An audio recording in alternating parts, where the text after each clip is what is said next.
Imagine an animal as strong as a tank, as fast as a sprinter, and as vital to the prairie as the grass itself. This is the American bison, a creature that once roamed freely in endless herds and now stands at the center of both conservation and cuisine. Follow us on an extraordinary journey through wild grasslands, careful ranching, and cutting-edge processing to uncover the full story of bison, an icon reborn. Massive, majestic, misunderstood. The American bison, often mistaken for buffalo, is one of North America's most iconic animals. Weighing up to a ton, standing nearly 2 meters tall, it's the largest land mammal on the continent.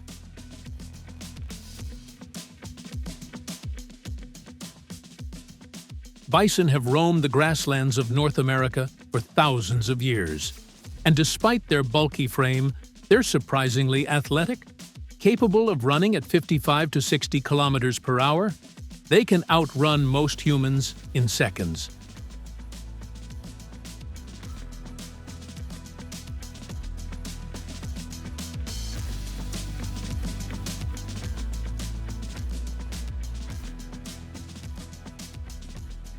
With a shaggy hump, curved horns, and a powerful frame, the American bison is built for endurance and for survival in the harsh, open plains. Bison live in structured herds with clear hierarchies, but don't let their calm appearance fool you. Bison are wild animals, and when they feel threatened, they can become dangerously aggressive.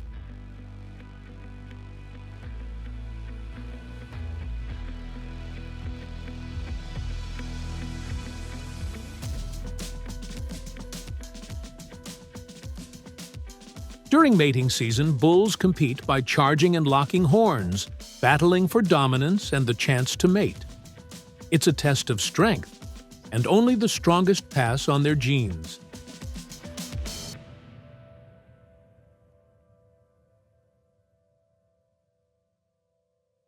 But the bison's role goes beyond brute strength.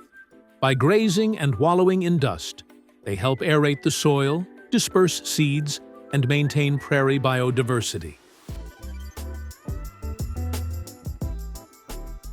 Their natural behavior mimics controlled burning, helping restore grasslands and prevent overgrowth, benefiting hundreds of other species. Today, thousands of bison now live on private ranches across North America, where they are raised not only for conservation, but also for their meat, a lean, protein-rich alternative to traditional beef.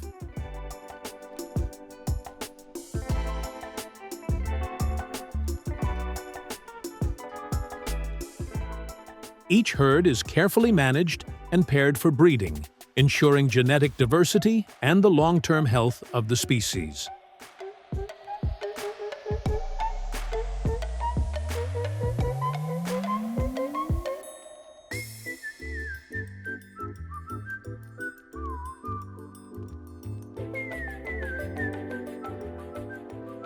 Unlike wild bison, which fend entirely for themselves, ranch-raised bison benefit from regular health monitoring. Veterinarians and caretakers provide routine vaccinations, check for parasites, and make sure each animal has access to clean water and a balanced diet.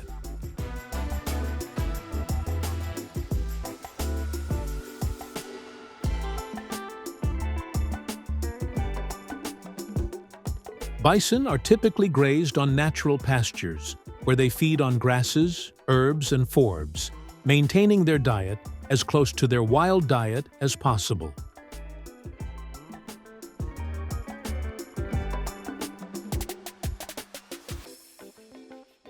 Farmers carefully feed bison a mix of natural pasture, hay, grains, and vitamin supplements to ensure their health, especially during colder months when grazing is limited.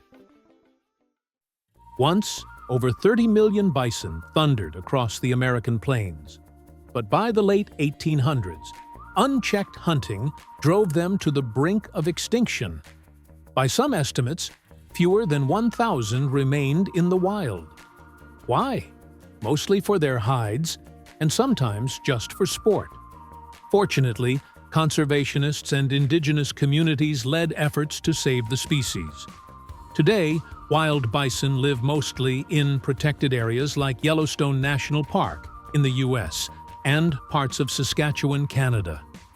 They roam in herds, grazing on prairie grass and shaping entire ecosystems as they move.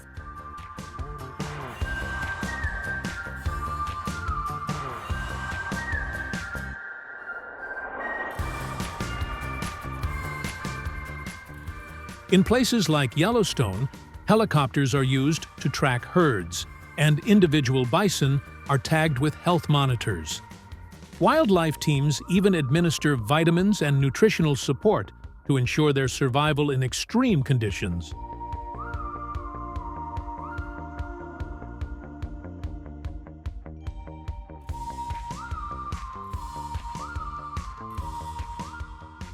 The bison meat industry processes over 200,000 bison annually in North America alone. In the processing plant, first, the meat is carefully inspected for quality, including checking its texture, color, and overall freshness.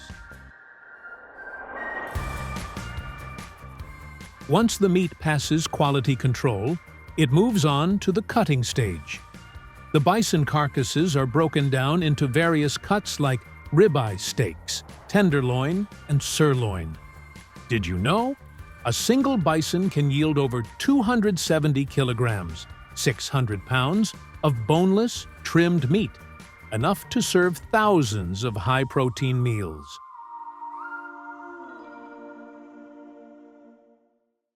Plus, bison meat has up to 25% more protein and less fat and calories than beef, while being rich in iron, zinc, and vitamin B12. Today, demand for bison meat is growing in North America as consumers seek healthier, eco-friendly alternatives to beef. Packaged meat is distributed to grocery stores and restaurants across the region.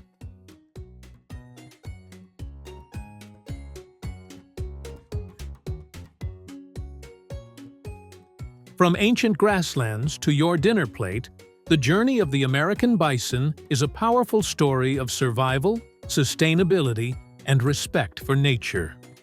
Thank you, and see you next time.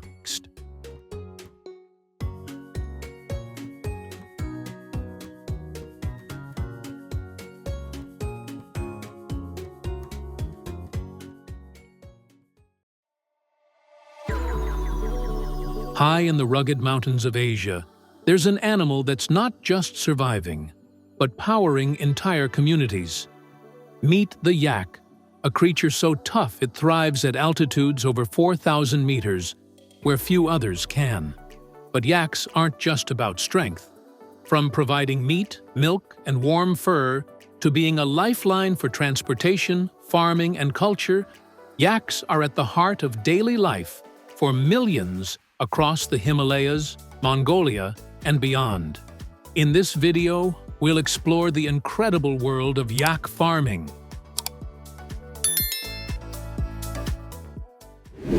The Tibetan yaks are primarily raised in several Asian countries like Nepal, India, Bhutan, China, Pakistan, Mongolia, and even parts of Siberia. These hardy animals thrive in the high-altitude regions of the Himalayas and beyond, where they're essential to the livelihoods of local communities. Did you know that yaks are animals that are full of surprises? One fun fact is that they can survive in extreme cold temperatures as low as -40 degrees Fahrenheit, thanks to their thick, shaggy coats. Not only are they built for the cold, but they can also climb steep mountain slopes with ease, making them perfect for navigating the rugged terrain of the Himalayas. Another interesting tidbit is that yaks have a surprisingly gentle and friendly nature, despite their large size. Plus, yaks have an incredible sense of smell, allowing them to detect danger from far away. like approaching predators. In these mountainous regions, people have developed various yak farming models to adapt to their harsh environments. One of the most common is free-range grazing, where yaks are allowed to roam freely across the open pasture. This model works well in the vast, rugged terrains of the Himalayas, Mongolia, and Siberia. Another model is semi-nomadic herding, where families move their yak herds between different grazing areas depending on the season. This model has been practiced for centuries, allowing the animals to find fresh pasture and avoid overgrazing in one area.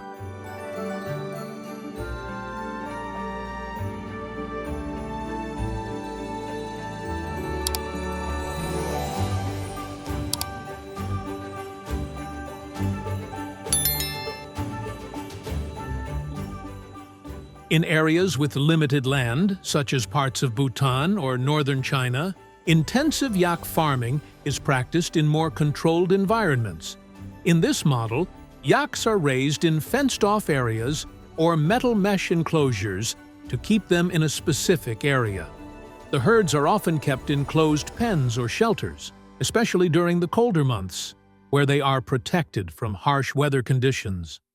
This system helps protect the yaks from predators and diseases, which can be a concern in more open grazing systems. This model is particularly useful in regions where space is limited. Yak farming in these regions is not just about tradition and livelihood, it's also deeply woven into the cultural fabric of the local communities, especially among the Tibetan people. Yaks play an essential role in daily life, serving as transport animals for both people and goods. They are often used to carry heavy loads, making them indispensable for travel in mountainous areas. Beyond their practical uses, yaks hold a significant cultural role. They are central to many festivals and rituals, symbolizing strength, endurance, and prosperity. In Tibetan culture, yaks are seen as sacred animals, and their presence is celebrated in religious ceremonies and local festivities. Yaks mainly feed on natural grasses and herbs found in high-altitude pastures. However, during harsh weather or snowy days when grazing isn't possible, local people take special care to ensure the animals are still well fed. They collect and store dry grasses, hay, and barley husks, and sometimes even prepare nutritious feed mixtures to give the yaks inside their shelters. When yaks are allowed to graze in open pastures, the process is carefully managed by local herders. Farmers often ride horses to cover large areas and keep up with the moving herd. To guide and control the yaks, they use sticks, ropes, or whips, not to harm, but to direct the animals and maintain order. Yaks typically mate during the summer months, and after a long gestation period of about 9 months, the female gives birth to a single calf, usually in spring. The newborn yak stays close to its mother, relying on her milk for nutrition and warmth. The young yak will stay by its mother's side until it is strong and healthy enough to gradually separate from the herd, starting to graze and become more independent.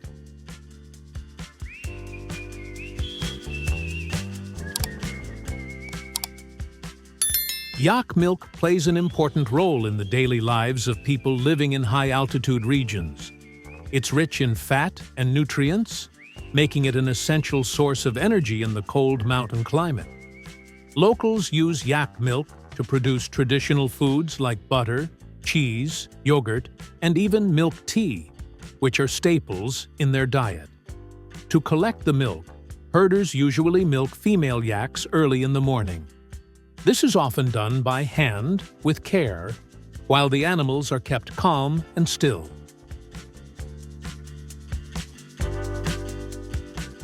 After yak milk is collected, it goes through a traditional process to make cheese. Yak milk is thicker and richer in fat than cow's milk, which gives the cheese a dense texture and strong, slightly tangy flavor. The process begins by gently heating the fresh milk and adding natural rennet or acidic substances to help it curdle. Once the curds form, they are separated from the whey and pressed into molds to remove excess liquid. The cheese is then dried and aged, sometimes for several months, depending on the desired texture and flavor. One common product is churpi, a traditional yak cheese that comes in two forms, soft and hard. The hard version is especially famous for being incredibly tough and long-lasting, often chewed slowly, like candy. Yak hair is collected during the spring by combing or plucking loose strands. The coarse outer hair is used to make ropes, rugs, and tents, while the soft undercoat is spun into wool for warm clothing like scarves, sweaters, and blankets. It's a valuable material, both practical and traditional, in high-altitude communities.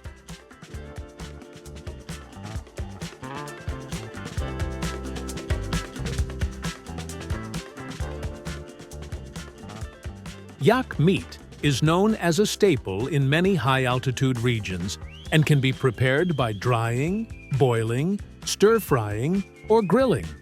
So, have you ever come across this furry mountain legend? Isn't it kind of amazing?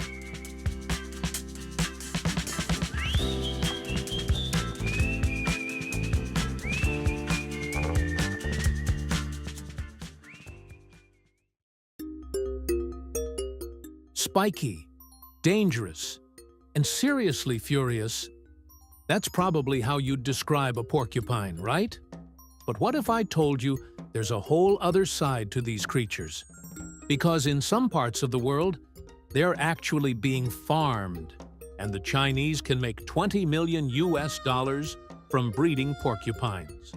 Prepare to be surprised, because porcupines, they're way more valuable than you think.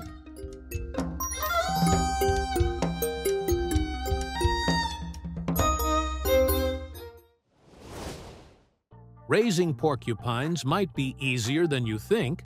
Some even say it's simpler than farming pigs. These hardy creatures don't require complex housing setups. A spacious, unfloored earthen enclosure is often enough to keep them comfortable.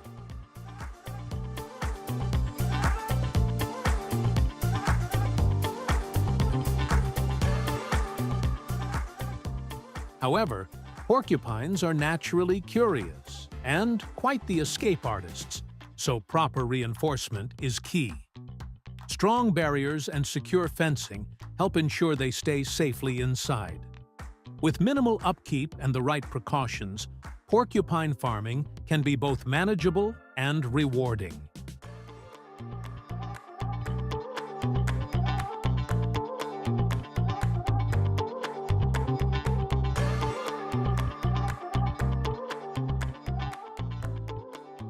Since porcupines prefer a mix of light and dark areas, their enclosures should provide both shaded spots and open spaces, avoiding direct sunlight, while also offering protection from rain.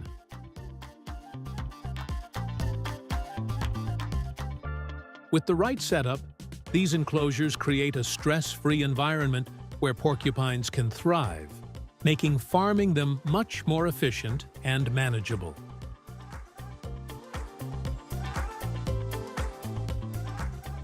Farmers use spray paint to mark porcupines for easier tracking and management.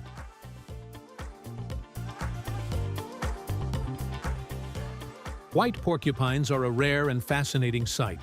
Their unique coloration is usually due to a genetic condition, which reduces pigmentation in their fur and quills.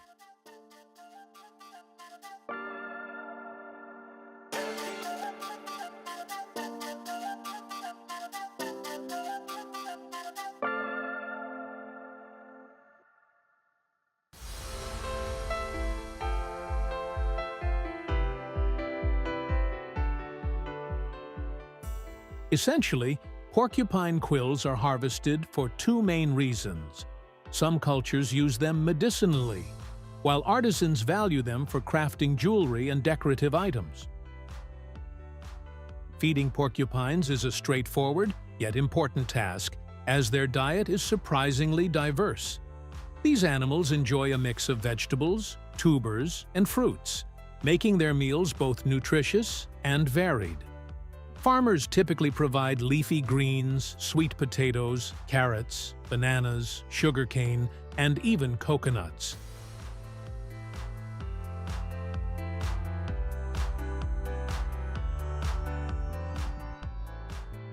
Since porcupines are nocturnal feeders, they are usually given food in the evening, ensuring they have plenty to eat throughout the night. Porcupines can be quite protective of their food, often showing territorial behavior when eating. When given their meals, they may guard their portion aggressively, using growls or quick movements to warn others to stay away.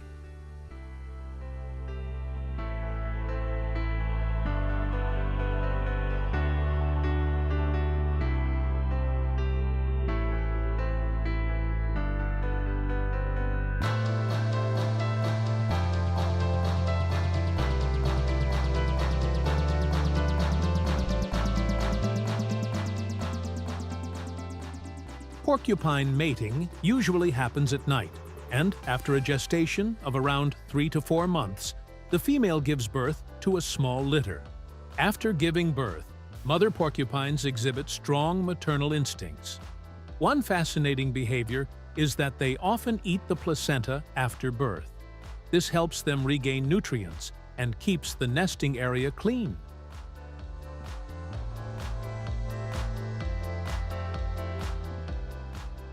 For the first few weeks, baby porcupines, also called porcupets, stay close to their mother, feeding on her milk and gradually transitioning to solid food.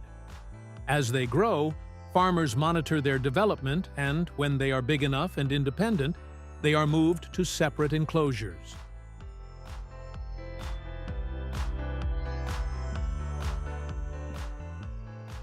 With a farm of around 50 breeding pairs, each producing 2 litters per year with 2 to 3 offspring per litter, farmers can expect an annual yield of approximately 200 porcupines for sale.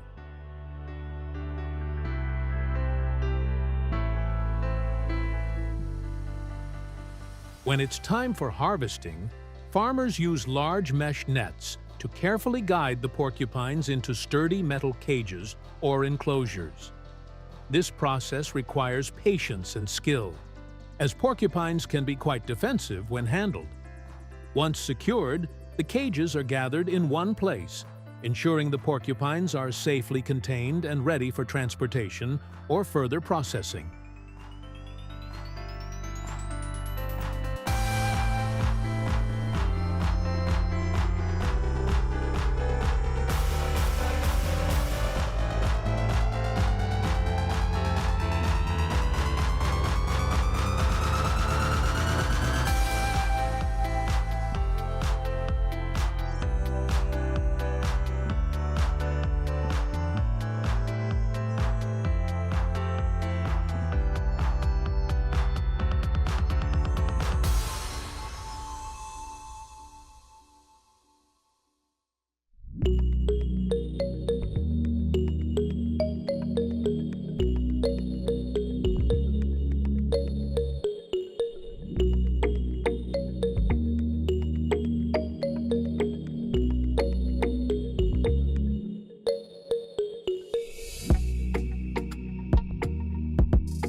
After slaughter, quills are removed using methods like singeing over an open flame, blow-torching, soaking in hot water, or using pliers for manual extraction.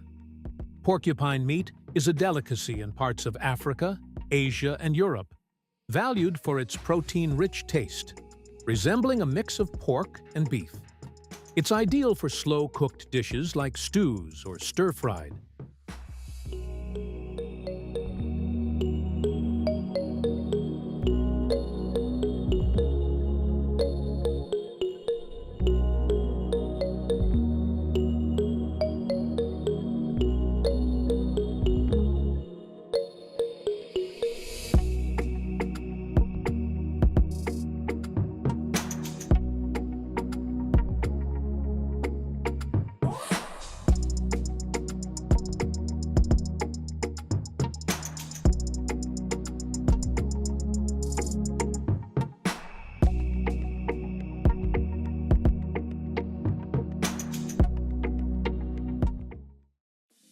Grouper.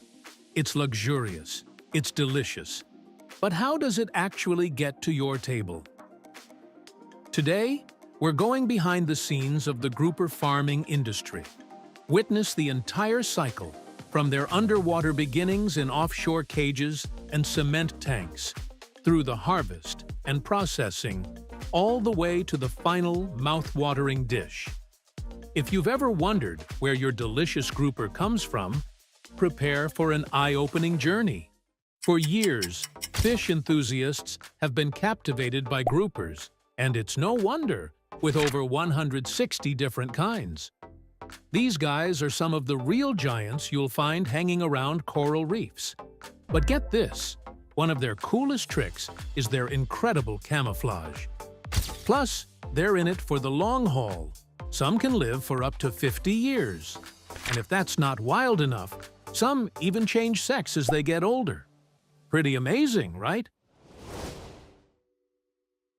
Raising grouper fish on offshore wooden raft farms is a fascinating and highly effective aquaculture model. These floating farms are built right on the sea, using sturdy wooden platforms that support multiple net cages suspended in the water below.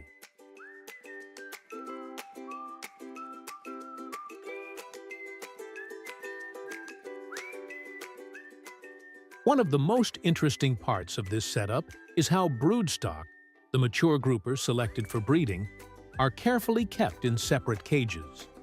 The open sea environment provides clean, oxygen-rich water, making it ideal for the fish to grow naturally and thrive.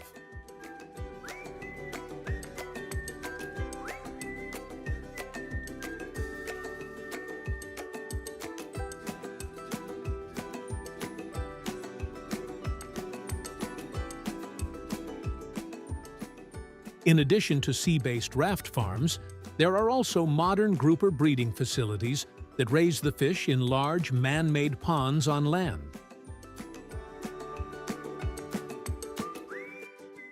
These farms are equipped with advanced water recirculation systems, which help maintain water quality while minimizing waste and conserving resources.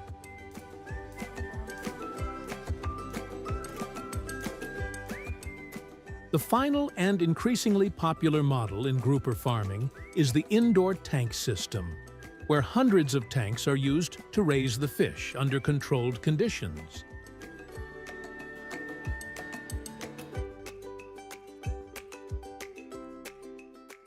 This setup offers several key benefits. First, it allows for precise monitoring of water quality, temperature, and feeding, creating an ideal environment for the groupers to thrive. Second, it significantly reduces exposure to diseases and harsh weather, leading to higher survival rates.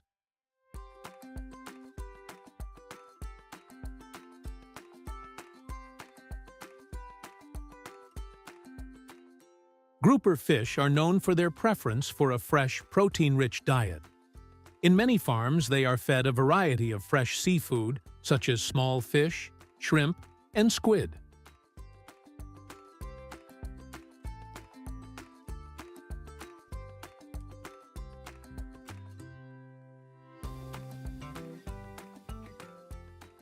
These natural food sources closely mimic their diet in the wild, helping the groupers grow faster and develop better muscle texture.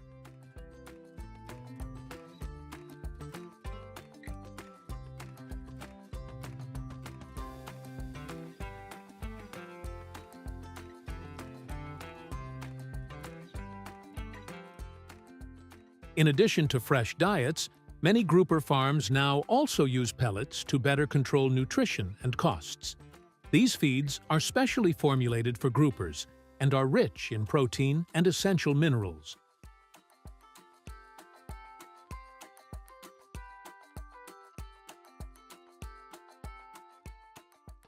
In many grouper farms, the broodstock, the mature fish used for breeding, are often caught directly from the sea by experienced farmers. In grouper farming, broodstock are essential for artificial breeding. Farmers gently extract eggs and sperm from mature males and females, then mix them in controlled tanks for fertilization. The fertilized eggs are moved to incubation tanks to develop into larvae, ensuring healthy, high-quality offspring with better survival rates.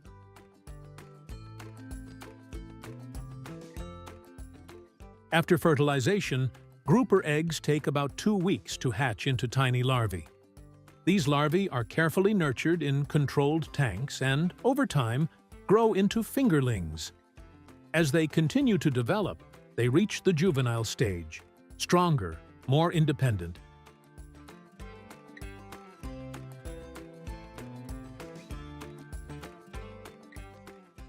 Grouper are harvested with great care due to their high market value.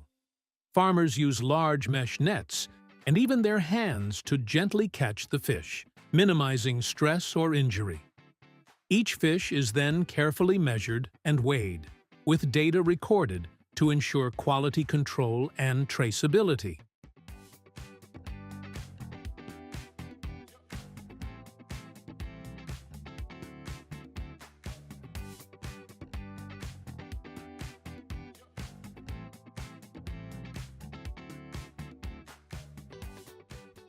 Out at sea, on floating fish farms, harvesting grouper is a well-coordinated task.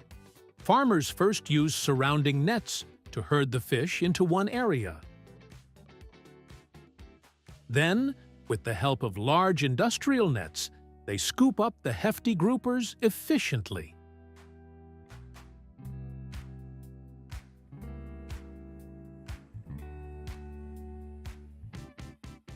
After harvesting, the smaller groupers weighing under 1 kilogram are usually sent to hatcheries. Meanwhile, the larger ones, those over 1 kilogram, are selected for processing. Depending on market demand, these fish may be frozen for export or kept fresh for high-end restaurants and local markets.